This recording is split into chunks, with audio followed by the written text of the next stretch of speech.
Միանտապանում հյուրընկալել եմ Հանրապետություն կուսակցության քաղաքխորհրդի անդամ, Երևանի ավականու համանուն խմբակցության ղեկավար Անի Խաչատրյանին։ Տիկին Խաչատրյան, շնորհակալ եմ ժամանակ գտնելու, հրավերն ընդունելու համար։ Քարոզ Արշավը մեկնարկել է, հասկանալի է, որ ոչ միշտ է ժամանակ գտնվում։ Մեր նախորդ հարցազրույցից մեկ ամիս է անցել։ Մենք այն սկսել էինք մետրոյում Փաշինյանի եւ Արցախցի կնոջ միջև արձանագրված այն միջադեպից, հիմա երբ պաշտոնական Քարոզ Արշավը մեկնարկել է, մենք ավելի հաճախակի ենք ականատես լինում նման դրվագների, ըստ էության ունենք հակասական պատկեր։ Տիկին Խաչատրյան, մի կողմից Փաշինյանը թույլ է տալիս, որպեսզի քաղաքացիները մոտենան, բողոքեն, դժգոհեն, մեղադրեն իրեն, մյուս կողմից երբեմն հունից դուրս է գալիս, վիրավորում է, որոշ դեպքերում նաև մենք տեսնում ենք, որ այդ վիրավորանքներին հաջորդում են ձերբակալություններ, ինչպես եղավ Արթուր Օսիպյանի դեպքում, ըստ էության այս 11 օրերը ինչպես է գնահատում Քարոզ Արշավի ընթացքը, այս դրվագները, այս միջադեպերը ինչով են վտանգավոր, ինչ մտահոգություններ ունեք։ Ամենևին չանձնավորելով ու չկապելով այս դեպքի հետ,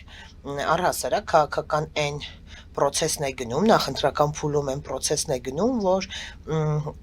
արցախցիների մի մասը հակաիշխանական են եւ հետեւաբար այդ հակաիշխանական մասը նաեւ փողոցում հանդիպելուց ու ոչ միայն արցախցիներ, տեսեք, մեր խնդիրը նրանում է, որ միջադեպերը լինում են, երեք եղավ Օսիպյանի հետ, նախորդ ամիս եղել էր այն կնոջ հետ, բայց լինում է նաեւ երևանցիների հետ, գյումրեցիների, այսինքն ցանկացած մարդու հետ կապված լինում է նման միջադեպեր եւ մենք կոնկրետ դա հենց քաղաքական մանիպուլյացիա է, քաղաքական շահարկումներ են, որ արցախցի դա հիբրիդային պատերազմի մաս է, հա, որ մարդիկ սարքում են հենց կոնկրետացնում են, որ կռիվը արցախցիների շուրջ է, բայց ես ամենևին չեմ տեսնում դա արցախցի, հայաստանցի այդ բաժանման շրջանակում, ուղղակի զուգադիպում են, երբեմն նաև հանրային երևացողը լինում է, որ հենց արցախցի է լինում ու ընդամենը արցախցի ու հայաստանցի այդ բաժանումը հատուկ միտումնավոր ինչ-որ ուժեր իրենց ձեռք տալով անում են։ Շատ լավ, դա եթե դնենք մի կողմ, այդ բաժանումը, տարանջատումը դնենք մի կողմ, ըստ էության դուք ինչպես եք գնահատում ընթացքը եւ այս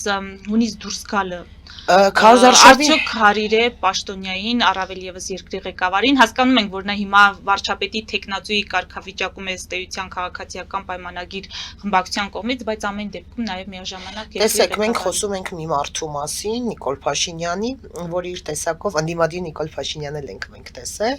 եւ ինքը ավելի էմոցիոնալ մարդկային տեսակ է եւ օրինակ այս պահին Քարոզ Արշավին մասնակցող Նիկոլ Փաշինյանը իմ համար սովորական բոլոր Քարոզ Արշավներին մասնակցող Նիկոլ Փաշինյանն է եւ ոչ մի փոփոխություն։ Այս պահին Նիկոլ Փաշինյանը Քարոզ Արշավ է անում առաջին համար եւ սովորական էլ եմ ասում պրոցես է, որը գնում է ցանկացած մարդ երբեմն հունից դուրս է գալիս, իհարկե ես ինքս ավելի էմոցիոնալ եմ հունից դուրս է կողեմ, մենք պետքա քաղաքական դաշտում փորձենք մեզ ավելի զսպել, պետքա քաղաքական դաշտում եղող մարդը մի քիչ ավելի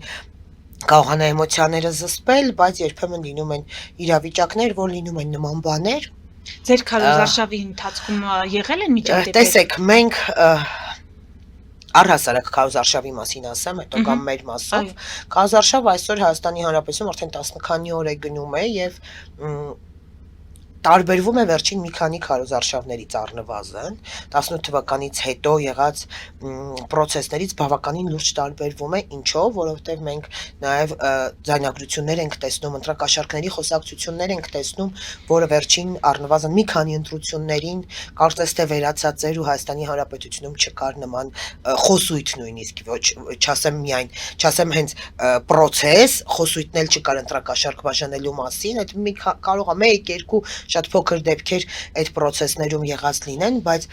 որպես այսպիսի մեծ ծավալով խոսակցություններ, ձայնագրություններ վերջին տարիներին չէր եղել ու ցավոք սրտի այս ընտրություններում նորից կարծես թե վերադառնում է այդ հին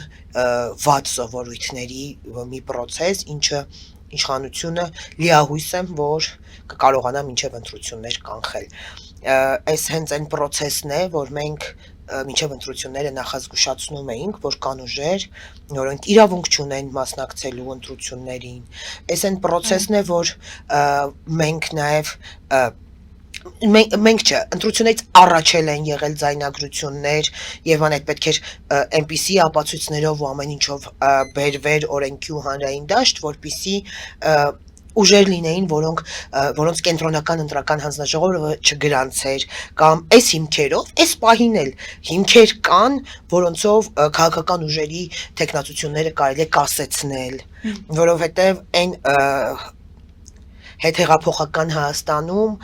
լավագույն բաներից մեկը, որը եղել էր, դա չկեղծվող ընտրություններն էր, ցավոք սրտի այս պահին թե շրջանառվող լուրերով, թե ձայնագրություններով, կարծես թե այդ վատ սովորույթը նորից եկել է օրակարգ։ Հենց եմ ասում, կան ուժեր, որոնց այսօր հենց այս պահին էլ կարելի է կասեցնել տեխնացությունը։ Այդ կասեցումը պետք է լինի քաղաքական որոշման արդյունք։ Կարծում եմ, Եթե քաղաքական, ապա ինչու Փաշինյանը չի գնում այդ որոշմանը կամ չի օրենսդրականը իջեցնում։ քաղաքականի հետ համատեղելով։ Եվ եթե չկան Դա արդեն Փաշինյանը ինչ կարող է իմացի է։ պատասխանել, ինչի չի գնում դրան։ Չեմ կարող ես ասել։ Իսկ ձեր քարոզարշավի ընթացքին վերադարձեք եւ արդյոք կան միջադեպեր կամ արդյոք կան դժգոհություններ, բողոքներ, քննադատություններ, որոնք դուք անարդարացի եք համարում համենայն դեպս ձեր ուժի նկատմամբ։ Շատ կան արդարացի քննադատություններ, թե մեր ուժի նկատմամբ, թե առհասարակ քննադատություն որպես, չկա քաղաքական ուժ, որը մասնակցի քարոզչությանը ու չհանդիպի նաև քննադատությունների, չհանդիպի նաև պլանավորած սադրանքների,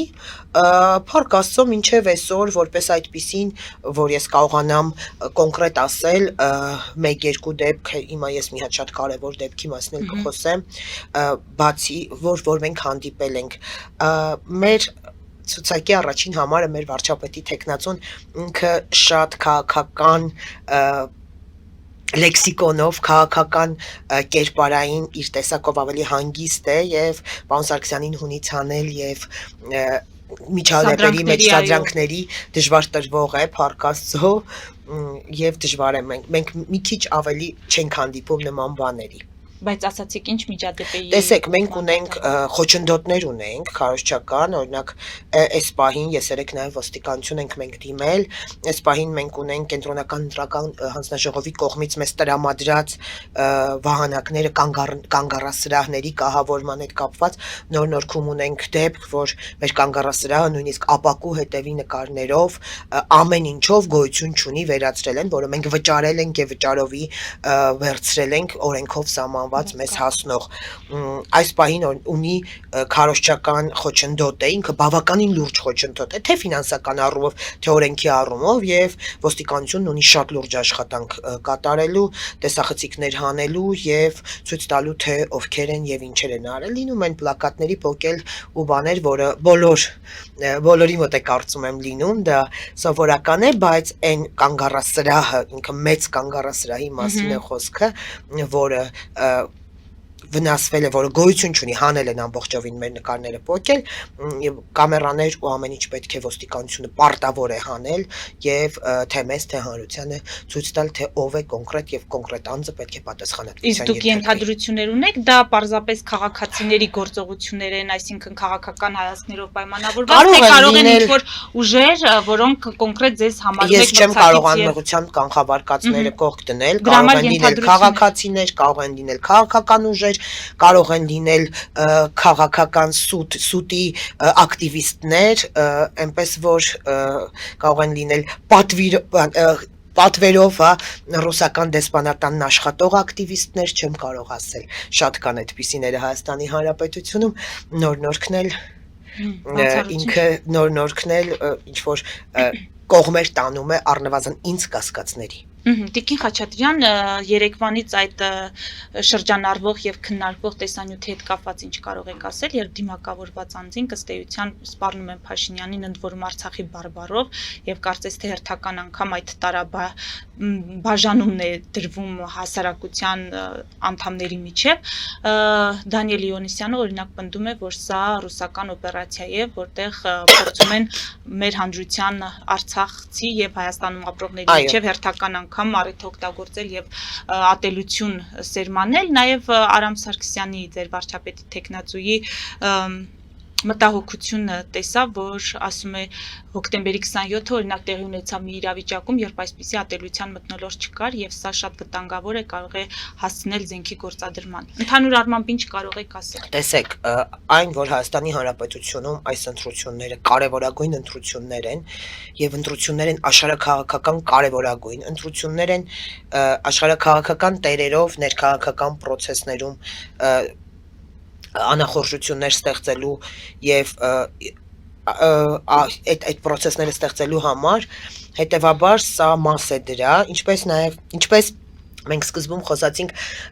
արցախցի անընդհատ առանձնացնել, որ Փաշինյանը միջադեպեր է ունենում արցախցիների հետ բոլորով, դա միտումնավոր է արած, որպեսզի բաժանում դրվի արցախցիներ, նույնն էլ սա է, սա հենց այո ռուսական պլանավորված սցենար է, որը միտումնավոր արված է Արցախի բարբարով, Արցախի նման Արցախի բարբարին հատուկ է արված, այո, որպեսզի գնա ավելի խորանա այդ հայաստանցի արցախցի այդ ատելությունը, հենց դրա ֆոնին էլ սա կազմակերպած է, սա այն որ պետք է զգուշանալ, այն որ Հայաստանի Հանրապետությունը հոկտեմբերի 27 տեսած պետություն է ու հոկտեմբերի 27-ի հենց ժամանակ եղած իշխանություններն են այսօր ընդդիմություն, ինքը արդեն իսկ մեզ ստիպում է զգուշանալ եւ կարծում եմ պետք է օրվա իշխանությունը քիչ ավելի լուրջ մոտենա, որովհետեւ այն ժամանակ Վազգեն Սարգսյանն էլ չէր հավատում, չէր սպասում, որ կարող է մի օր իր անձի հետ կապված հայ իր վրա ձեռք բարձրացնի, բայց ես գրեթե համոզված եմ, որ հենց հոկտեմբերի 27-ն էլ նույն աշխարհաքաղաքական ուղղվածության սպանությունն էր, ողբերգություն էր, որ եղավ Հայաստանում, այսօր էլ այդ նույն աշխարհաքաղաքական տերերը փորձում են իրենց հնարավոր իշխանությունը ունենալ եւ պահել Հայաստանի Հանրապետությունում, հետեւաբար իշխանությունը պետք է մի քիչ ավելի կամ մի քիչ չէ, շատ ավելի զգուշ եւ զգոն լինի։ Տիկին Խաչատրյան, սպասվող ընտրությունների աշխարհաքաղաքական այդ ենթատեքստը գրեթե ոչ մեկ չի շղթում, չի հերքում, բացի Փաշինյանից։ Օրերս ինձ համար կոնկրետ զարմանալի էր, որ նա հերքեց, ասաց, որ նման ենթատեքստ չկա։ Այ ինչու է վարչապետը հուսափում կամ փորձում հերքել աշխարհաքաղաքական ենթատեքստի արկայությունը, որը բավականին ընդգծված է։ Չեմ կարող ասել վարչապետն ինչի է ուզում, ինքը փորձում է երկու կողմի հետ էլ ինչ որ հարաբերությունների հավասարություն պահի, բայց տենց չի լինում, չես կարող երկու կողմի հետ համատեղ նույն բանը լինի։ Երկու կողմերն ովքեր են։ Աշխարհաքաղաքական երկու բևեռի հետ, այո, պայմանական Ռուսաստան։ Այն որ Հայաստանի Հանրապետությունում ռուսական ուղղվածության ուժերը 90%-ն են մասնակցող ընտրությունների, դա ակնհայտ է, դա ոչ մի կերպ չես կարող թաքցնել, ու իրենք էլ չեն թաքցնում։ Այն որ կռիվը գնում է երկու բևեռ իշխանություն, կռիվը գնում է 3 ճյուղով։ Իշխանություն, Ռուսաստանի կողմից ուղարկված պրոռուսական, հա, ընդդիմություն եւ արևմտամետ ուժեր։ Եվ այս կռվի մեջ պետք է հաղթի այն ուժը, Հայաստանի Հանրապետության ժողովուրդը պետք է ընտրի այնպիսի ուժ, որը պրոռուսական չի լինի, որովհետև մենք տեսել ենք 20 թվականի ընտրություն պատերազմ եւ 20 թվականի պատերազմի արդյունքում Հայաստանի Հանրապետության քաղաքացին ճանաչել է իր ողերին բարեկամին։ Հետևաբար ընտրությունը լինելու է իշխանություն եւ արևմտամետ ընդդիմություն բերելու մեջ այն որ պրոռուսական ուժերից որևէ մեկը որևէ կերպ հայտնվելու ազգային ժողովում, այո, հայտնվելու է, բայց ինքը ունենալու է այնպիսի փոքր քվե ու հնարավորություն, որ ինքը Հայաստանի Հանրապետությունում ոչ մի որոշում չի կարողանալու կայացնել։ Ռուսաստանի այդ հնարավորությունը հետընտրական պրոցեսներ գեներացնելու դուք ինչպես եք գնահատում։ Երեք իմ տաղավարում կարծիք հնչեց, որ ընտրությունների արդյունքների հետ կապված Մոսկվայում տեքստեր արդեն գրված, պատրաստ բաժանված են, նրանք կհայտարարեն, որ դրանք կեղծվել են, ընտրակեղծիքներ են տեղի ունեցել։ Ամեն դեպքում ինչ է կարծում, հնարավորություն ունեն հետընտրական պրոցեսներ կլինեն հերթական մի քանի հանրահավաքը եւ տուն գնալը։ Հայաստանի Հանրապետությունում հետընտրական ոչ մի պրոցես չի լինելու, նամանավանդ այն մարդկանց մասին ենք մենք խոսում, ովքեր կփորձեն հետընտրական պրոցեսներ անեն, որոնք արտվերջին տարիներին անընդհատ փորձել են ու անընդհատ չեն կարողացել ունենալ փողոց իրենց համար գաղափարական։ Մենք խոսում ենք այն ուժերի մասին, որոնք իրենց կողքը չունեն գաղափարական ընտրող։ Իրենց կողքը իրենք կարող են ունենալ ոչ գաղափարական ընտրողներ։ Այդ գաղափարականը շատ փոքր իրենց ներկուսակցական մի քիչ ներկուսակցական մասանա լինելու ցուցակի համարներ են, նրանց էլ շատերը գաղափարական չեն ցուցակի համարների ու ուղղակի պահի ազդեցության տակ են հայտնված։ Հետընտրական շրջանում ոչ մի բան, ոչ մի այդպիսի մեծ զարգացումներ չեն լինելու, ասում եմ 1, 2, 3 հանրահավաք եւ գնալու են բոլորն իրենց տներով։ Այստեղ տարբերություն չկա, որ պայքարի մեջ է մտել Սամվել Կարապետյանը, որը հեղինակության առումով ըստ էության տարբերվում է Քոչարյանի կամ Սերժ Սարգսյանի հանդրության շրջանում ունեցած ինչ տարբերություն Քոչարյանը թե Սամվել Կարապետյանը։ Առնվազն իմ համար ոչ մի տարբերություն։ Թե Քոչարյան, թե Սամվել Կարապետյան, թե Տապանի բնակիչները իրենք բոլորը մի գաղափարի համար են, իրենք բոլորը։ Բայց Սամվել Կարապետյանը չի կառավարել այս երկիրը, այսինքն չունի Սամվել Կարապետյանը, Քոչարյանը, Տապանի ապրողները եւ էլի քաղաքական ուժեր, այդ թվում նաեւ չեմ բացառում արևմտյան ուղղվածություն ունեցող իրենց արևմտյան ուղղվածություն ցույց տվող, բայց իրականում Ռուսաստանի կողմից ներդրված ուժեր, իրենք բոլորը մի նպատակի համար են։ Իրենք բոլորը ուղարկված են Ռուսաստանի իշխանությունների կողմից Ռոբերտ Քոչարյանին իշխանության բերելու համար։ Եվ հետևաբար Հայաստանի Հանրապետության քաղաքացին պետք է այդքանը հասկանա։ Ես ում հետ ամենայն դեպս քաղաքացիության շրջանակում ենք անընդհատ հանդիպում ենք քաղաքացիների հետ ու փառք Աստծո Հայաստանի Հանրապետության քաղաքացին գիտակցում է դա, ինքը հասկանում է դա եւ խաբել Հայաստանի Հանրապետության քաղաքացուն այդքան էլ հեշտ չի լինելու։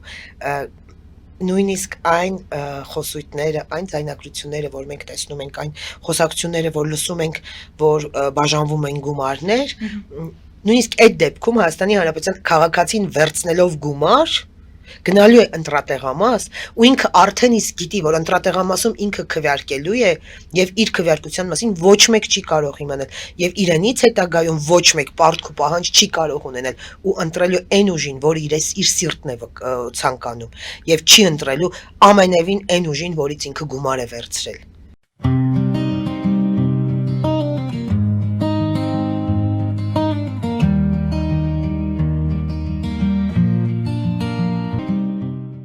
Ֆելիչե ժամանակակից ատամնաբուժական կլինիկա։ Այստեղ հարմարավետությունն ու խնամքն առաջնային են։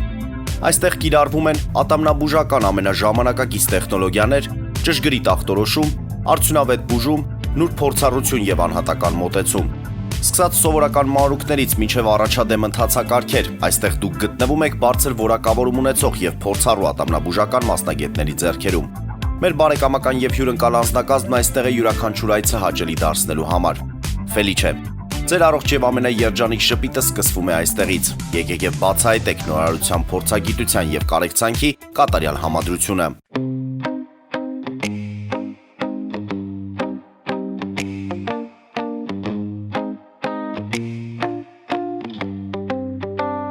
Երևանի եւ Զովունիի սահմանին գտնվող Ալպիական թաղամասում սկսվել է 2, 3 եւ 4 սենյականոց բնակարանների նախնական ամրագրում։ Առաջարկում ենք նաեւ թաունհաուսներ արդեն պատրաստ եւ կառուցվող։ Բնակարանների արժեքները սկսվում են 50,000 ԱՄՆ դոլարից մինչև 140,000 ԱՄՆ դոլար, իսկ թաունհաուսներինը 160,000 ԱՄՆ դոլարից 170,000 ԱՄՆ դոլար։ Մանրամասների համար այցելեք մեր պաշտոնական կայք alpiakan.am կամ զանգահարեք +374 44 201 066։ Ամրագրում կարող եք կատարել մինչև ապրիլի 30-ը։ Ալպիական թաղամաս Ձեր նոր տունը հայրենիքում։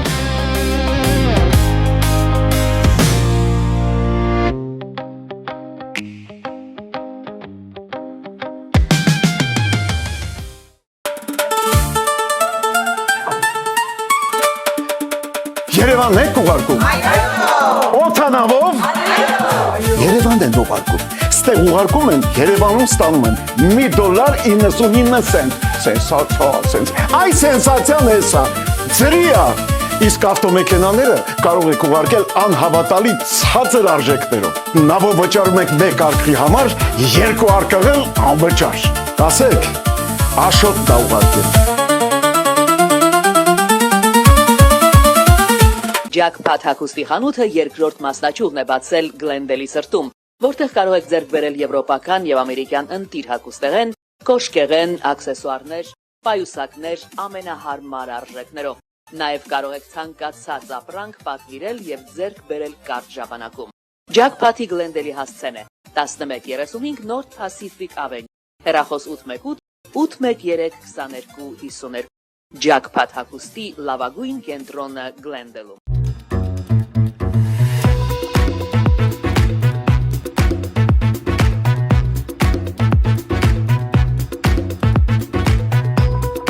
Արարատ ռեստորան, ընտանեկան եւ ընկերական ժամանցի լավագույն հասցե, սիրված արտիստներ, հյուրընկալ մթնոլորտ, հարուստ ճաշացան, անմահական խորտիկներ։ Արարատ ռեստորան, հասցեն անփոփոխ, սիրով սպասում ենք ձեզ։ Լավագույն պաղպաղակ, բնական, համեղ եւ մատչելի գներով պաղպաղակը կարող եք ձեռք բերել բոլոր հայկական խանութներում։ Պահանջեք հայկական պաղպաղակ, Թամարա պաղպաղակ։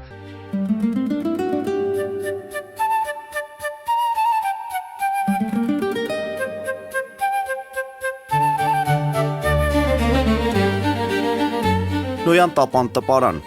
Նոյան տապան հրատարակչություն, շարվածքից մինչև տպագրում, զանգահարեք, գրեք, այցելեք,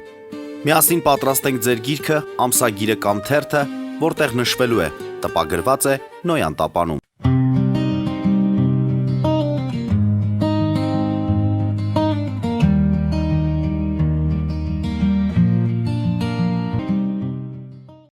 Ես նկատի ունեի, եթե ընտրություններից հետո օրինակ Սամվել Կարապետյանը փողոցային պայքարի կոչ անի, արդյոք նրա հետևից ավելի շատ մարդ չի գնա, քան եթե նույն կոչը անի Ռոբերտ Քոչարյանը։ Ոչ մի տարբերություն։ Տեսեք, Հայաստանի Հանրապետությունում կա X%, որը փոքր տոկոս է, 2 տասնյակի գրեթե չի հասնում, Հայաստանի Հանրապետության քաղաքացի, որը ընտրում է Քոչարյան, Կարապետյան, Տապան, Անդրանիկ Թևանյաններ, իմ համար այնտեղ Գագիկ Ծառուկյան եւ Բարգավաճ Հայաստան կուսակցությունը չի։ Դա Անդրանիկ Թևանյաններն են։ Եթե Բարգավաճ Հայաստանը մասնակցեր իր ցուցակով, իր կուսակցությունով, դա լրիվ այլ քննարկման ու խոսելու թեմա էր։ Այստեղ խոսում ենք մենք Քոչարյանի անդոների մասին։ Եվ այդ բոլոր ուժերը միասին իրենք պայքարում են իրար դեմ իրականում։ Իրենք ոչ մեր, ոչ իշխանության, ոչ այլ նաև ուժերի քվեի համար չեն պայքարում, որտեղ իրենք շատ լավ գիտեն, որ իրենք այդ դաշտում քվե չունեն։ Ինչպես ես համարում եմ, մեզ չի կարող ընտրել որևէ մեկը, ով սրտով ուզում է Քոչարյանին ընտրել։ Ես չեմ պատկերացնում Քոչարյանական Քոչարյանին ընտրել ցանկացող որևէ քաղաքացի կգնա որևէ ընտրության կընտրի մեզ։ Չէ։ Եվ այստեղ հենց այդ մի քանի տոկոս ձայներ իրենք իրար դեմ են պայքարում։ Իրենց կռիվն իրար համար է։ Եվ այստեղ մեջներից մի քիչ խելացի դուրս եկավ Հանրապետական կուսակցությունը Սերժ Սարգսյանը, որ չմասնակցեցին ընտրությանը, որտեղ իրենք բոլորը հասկանում են, որ իրենց ունեցած Հայաստանի Հանրապետության քվեն մինչև 2 տասնյակ քվե է, եւ այդ 2 տասնյակի համար իրենք բոլորը այդ մի 2 տասնյակի համար են պայքարում։ Ընդամենը դա է։ Տիկին Խաչատրյան, ձեր ուժի ներկայացուցիչները միշտ հարցազրույցներում, ելույթներում պնդում են, որ տված խոստումները իրատեսական են, այսինքն դրանք պոպուլիստական չեն, դրանք հեքիաթային չեն։ Այս առումով, երբ դիտարկում եք, ինչ կարող եք ասել, այսօր դաշտում ամենաշատ այդ նարատիվների կամ խոստումների մասով ով է մանիպուլացնում։ Գիտեք, լսում ենք թվեր, տեսնում ենք թվեր, առնվազն ուղարկբանի, Ռուսաստանից ուղարկված օլիգարխի թիմը խոսում է անիրական անիրական process-ների մասին, անիրական թվերի մասին։ Այն ինչ իրական է, ակնհայտ մենք մեր նախընտրական ծրագրում ներկայացրել ենք եւ մարդիկ կարող են նայել հարցեր առաջանալու դեպքում նաեւ դիմել մեզ ոնց ինչի երբ մենք բոլոր մեր ծրագրի ցանկացած կետի համար մենք ունենք առանձին արդեն օրենսդրական նախաձեռնություն արած, մենք ունենք ցանկացած մեր ծրագրի կետի համար հաշվարկ ու ներկայացնելու իրականություն սարքելու։ Դուք ի տարբերություն Սամվել Կարապետյանի չունեք այն ֆինանսական ռեսուրսները, որը տիրապետում է Սամվել Կարապետյանը, եւ ինչու օրինակ երբ որ ասում է 6 ամսում Հայաստանում աղքատ մարդ չի լինի, հաշվի առնելով ռեսուրսները հնարավոր չի պատկերացնել։ Սամվել Կարապետյանը իր գրպանից չի դնելու այդ գումարը։ Սամվել Կարապետյանը թող մտածի ոնց էր աղքատանում Հայաստանի Հանրապետության ֆինանս չունեցող ժողովուրդը, երբ միլիոններով կամ 100,000-ներով ձմռանը վճարում էր էլեկտրաէներգիայի համար։ Սամվել Կարապետյանը հարստացել է Հայաստանի Հանրապետության քաղաքացուն աղքատացնելու հաշվին։ Սամվել Կարապետյանը աշխատել է Հայաստանի Հանրապետության քաղաքացիների վճարված հավաքել է, իր այդքան ունեցվածքն ու ռեսուրսի զգալի ու գրեթե մեծ մասը Հայաստանի Հանրապետության քաղաքացիների հաշվին, այնպես որ Սամվել Կարապետյանը Հայաստանի Հանրապետության քաղաքացիների համար նվեր չի անելու։ Ու իր գրպանից ինչքան էլ որ խոստանա ու անի, ինքը չի բերելու քաղաքացիների նվեր, դա կարող է անել ոչ մի մարդ, ոչ մի ուժ չի բերելու իր սեփական ունեցած գրպանից դնի պետության վրա, բացարձակ։ Սամվել Կարապետյանն է բացառություն չի եւ հետեւաբար Սամվել Կարապետյանը նման խոստումներ կարող է տալ քաղաքացիներին առանձին նույնիսկ կարող է մանիպուլացնել միայն նախընտրական շրջանում, կարող է իր գրպանից գումար ծախսել միայն նախընտրական շրջանում։ Դրանից հետո ոչ մեկ չի անելու իր գրպանից պետությանը համար։ Տիկին Խաչատրյան, Ռոբերտ Քոչարյանը հայտարարում է, որ պետք է երկրի ղեկավարի կամ վարչապետի տեխնացուն փսիխոյի թուղթ ունենա, որովհետև փորձ ցույց է տալիս իր բառերով, որ պետք է պետության ղեկին չհայտնվեն գժեր։ Դուք ինչ եք կարծում, պետք է վարչապետի տեխնացուները այդպիսի թուղթ ունենան։ Ասում է մեքենա քշելու համար այդպիսի թուղթ անհրաժեշտ է, վարորդական իրավունք հանելու համար պետք է։ Ուրեմն ավելի մեծ մասշտաբով երկիր ղեկավարելու համար պարտադիր է նման թուղթ։ Հայաստանի Հանրապետությունը առաջին քրիստոնյա պետությունն է եւ պետք է նաեւ Հայաստանի Հանրապետության ղեկավարը պետք է Հայաստանի Հանրապետության առաքելական եկեղեցու եւ հայր մերն իմանա։ Սովորելա, փաստորեն սովորելա, դե ինքը երկար անցավ, տեսավ, որ պրոբլեմա ալբանացի էր, չէ ինքը իրեն համարում, չէր համարում։ Տեսեք, մենք խոսում ենք Ռոբերտ Քոչարյանի, խոսում ենք Սամվել Կարապետյանի մասին, նախ Հայաստանի Հանրապետության ղեկավարը պետք է հայերենը մայրենի լեզվին տիրապետի, խոսի այնպիսի լիարժեք մայրենի լեզվով, որը խոսում ենք մենք բոլորս, գիտենք մեր հայերենը, այլ ոչ թե օրինակ Կարապետյանի դեպքում, երբ լսում ես, տպավորություն է, որ խոսում է ռուս-ուկրաինական պատերազմից հետո Հայաստան եկած ռուսները եւ ուկրաինացիներն եկան այդ 1-2 տարում շատ արագ սովորեցին հայերենը կոտրված հայերենով, հնդիկներն էլ են խոսում, հստակ այն հնդիկները, որոնք աշխատում են Հայաստանում, ռուս, ուկրաինացի եկած դրսից եկած այլազգիների նման հայերեն է խոսում եւ ուզում է դառնալ երկրի ղեկավար, նույնն էլ Ռոբերտ Քոչարյանը, այնպես որ իրենք թող հայրենի քննություն հանձնել է պետք, առաջին մայրենի լեզվի քննություն հանձնել է պետք, որ լինես երկրիդ ղեկավար։ Եթե դու քո մայրենի լեզվին չես տիրապետում, դա արդեն դու չես կարող այդ պետության, այդ երկրի ղեկավարը լինել։ Ես կարծում եմ, որ Հայաստանի Հանրապետության վարչապետը առաջինը պետք է մայրենի լեզվի լիարժեք տիրապետում խոսել, կարողանա ու քաղաքական լեքսիկոն նաև ունենա։ Քանի որ այս Ռոբերտ Քոչարյանին անդրադարձանք, ես ամեն դեպքում ուզում եմ ձեր գրառմանը անդրադառնալ, լուսանկարով էի կիսվել։ Ինչն էր Ռոբերտ Քոչարյանին բերել Վազգեն Սարգսյանի արձանին։ Հերթական սցենարներ, բեմադրված ներկայացումներ, որ ինքը խաղում է։ Վազգեն Սարգսյանը Հայաստանի Հանրապետության պատմության այն կերպարներից է, որի անունը ոչ մի կերպ բացասական ընկալում չի կարող ունենալ Հայաստանի Հանրապետության քաղաքացիների կողմից եւ Վազգենի հետ կապված բոլորը նախկինների մասին ոչ միայն բոլոր քաղաքական ուժերը միշտ փորձել են շահարկել Վազգեն Սարգսյանի անունը քաղաքական process-ներում այն ժամանակ երբ իրենց է ձեռք տվել բայց այն ժամանակ երբ պետք է եղել որպեսզի հրապարակային ցույց տան այդ շոուները միշտ բոլորն արել են Ռոբերտ Քոչարյանը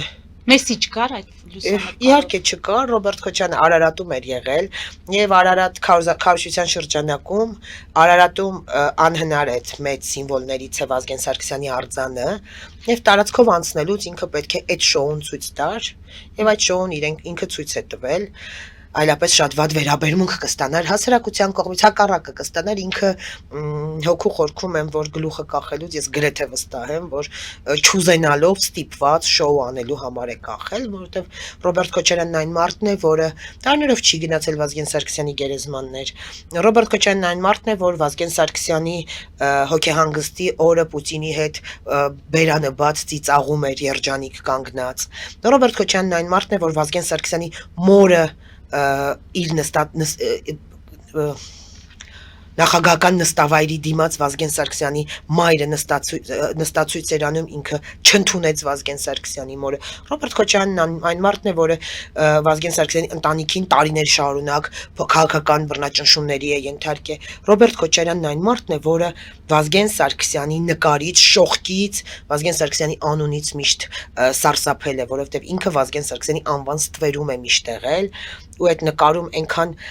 գիտեք նկարը արած էր այլ բանի համար նկարն արած էր շոուի համար բայց իրականում նկարը շատ ճիշտ նկար էր ես իմ գրառումով նաև գրել այդ մասին որ ինքը Վազգեն Սարգսյանի առաջ ինչպես իրականում Վազգեն Սարգսյանի մեծություններ երևում արձանի մոտ եւ իր փոքրությունը այո Ռոբերտ Քոչարյանը միշտ Վազգեն Սարգսյանի առաջ կզած եղել է լինելու է ու պիտի լինի Տիկին Խաչատրյան հիմա օգտագործելով հնարավորությունը մեր եթերից ինչ խոսքով կդիմեք քաղաքացիներին այս լարվածության ֆոնին ինչ կասեք Ինչքան ընտրությունների օրը մոտենա այնքան լարվածությունն էլ ավելի շատանալու է այնքան հիբրիդային պատերազմն ավելի մեծանալու է այնքան մանիպուլյացիաներն ավելի մեծանալու են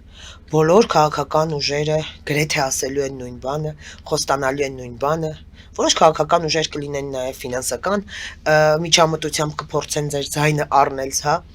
քաղաքացիների ձայնն առնել, բայց Հայաստանի Հանրապետության քաղաքացին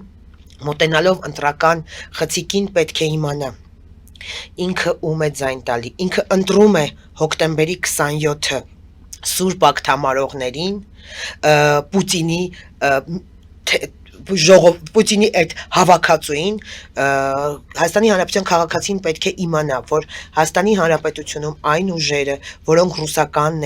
ներկայացվածություն ունեն, իսկ դրանք շատ ակնհայտ են, դրանք անթաքույց են, իրենք բոլորը պայքարում են մի նպատակի համար, հանձնարարված Պուտինի կողմից Ռոբերտ Քոչարյանին բերել իշխանության։ Այն Ռոբերտ Քոչարյանին, որ իշխանության ժամանակ եղել է հոկտեմբերի 27, ինչի հետևանքով մենք ունեցել ենք 20 թվի պատերազմի Այն Ռոբերտ Քոչարյանին, որի ժամանակ Հայաստանի Հանրապետությունը նվիրվել է Ռուսաստանի Դաշնությանը գույք պարտքի դիմաց, այն Ռոբերտ Քոչարյանին, ով Արցախից փախել է, արդյոք պատրաստ է Հայաստանի Հանրապետության քաղաքացին որևէ կերպ բերի իշխանության Ռոբերտ Քոչարյան ինքը քվեախցիկում մենակ լինելուց ինքը պետք է իմանա, որ ինքը ընտրում է ռուսական օլիգարխին, ուրեմն ընտրում է Ռոբերտ Քոչարյանին վարչապետ։ Ինքը ընտրում է Տապանի բնակիչներին, Անդո Թևանյաններին, ուրեմն Քոչարյանի Անդոին, ուրեմն ինքը ընտրում է Ռոբերտ Քոչարյան վարչապետ։ Ինքը ընտրում է, ինքը նաև պետք է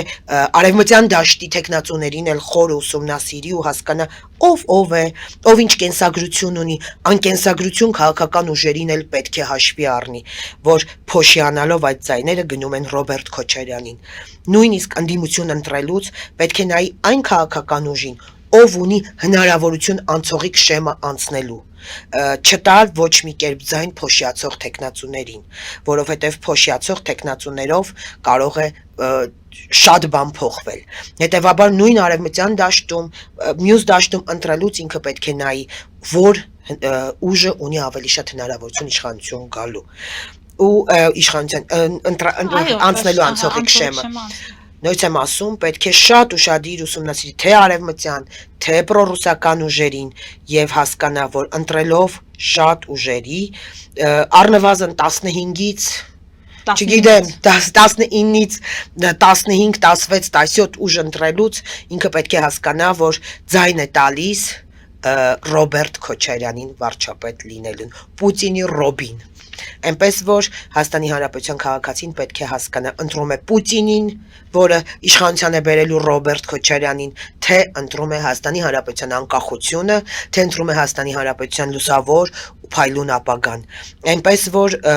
կամ մենք ընտրում ենք Հայաստանի Հանրապետությունը ռուսական մի հատ գուբերնիա դառնալը, կամ մենք ընտրում ենք Հայաստանի Հանրապետության